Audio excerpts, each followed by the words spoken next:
Morning students, we are proceeding with the next story chapter, fifth chapter in the civic section. The chapter is Agencies of the United Nations. First of all, we know that what is United Nation and why it was formed. Okay, mainly it was formed to prevent the future wars. Clear? And you came to know about the First World War, and in the First World War, the few of the countries tried to organize one of the group which can create a peace amongst the nation, and it was the League of Nations. You remember that? And later again the Second World War was there. Now, by seeing the destruction and the losses in the Second World War, again they tried to make an international organization which could create a peace amongst the nation, and it was the United Nations. Now, how it works? Now, agencies of the United Nations.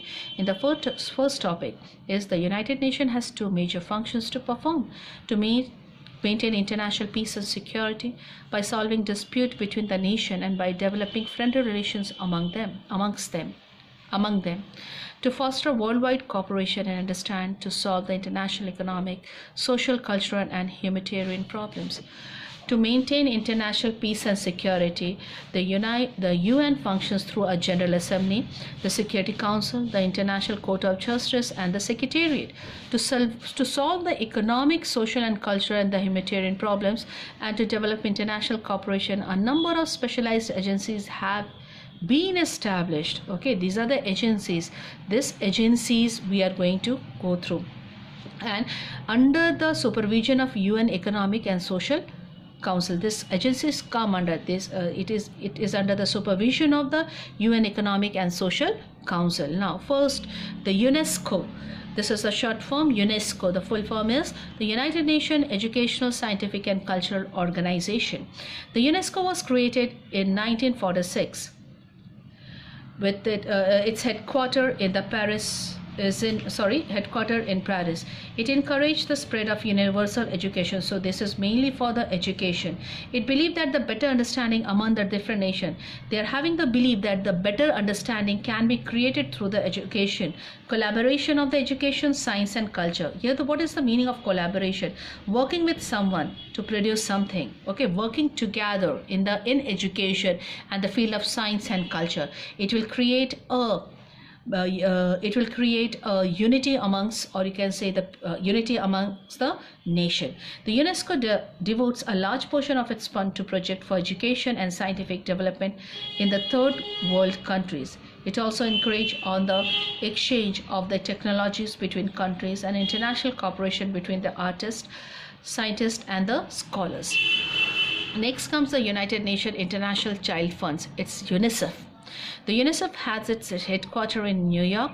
The organization was established in 1946 with the aim of providing aid to the children and their mother in the country devastated by the Second World War. So this was formed. This agency was mainly for whom? For the children and the mother. After seeing the destruction in the Second World War. Okay. The UNICEF looks into the issue of the child health, nutrition, and the education. It provides medical aid and medicines to fight disease, especially in the underdeveloped countries of the world. It also assists to the running of the child care center. It tries to solve the problem of the child labor. You know what is a child labor? Child labor, you will see, sometimes you will see children working in the small dhabas or the hotels. Yes, they are the child labor, means under the age of 14. They are being forced to do the work to earn for their living and for their family living. Okay, they are forced to do the work to earn some money. They are the child labor. A large portion of its fund comes through the selling of the greeting cards. So this is the UNICEF, which is mainly for whom? For the children and their mothers. Okay, now the International Labour Organization, ILO. The ILO was established in 1918 after the end of the First World War. It has its headquarters in Geneva, Switzerland. It was later turned into a specialized agencies of the United Nations entrusted with the task of improving the condition of the labor throughout the world. So it is mainly it is working for the labor condition of the labor. Through various schemes, the ILO helped the member country in the vocational training and small-scale handicrafts. It attempted to improve the condition of work and the standard of the living of the workers. It set international standard for the basic human rights and social well-being. It pays special attention to the problem of the women and children. It also endeavors to popularize workers' cooperatives.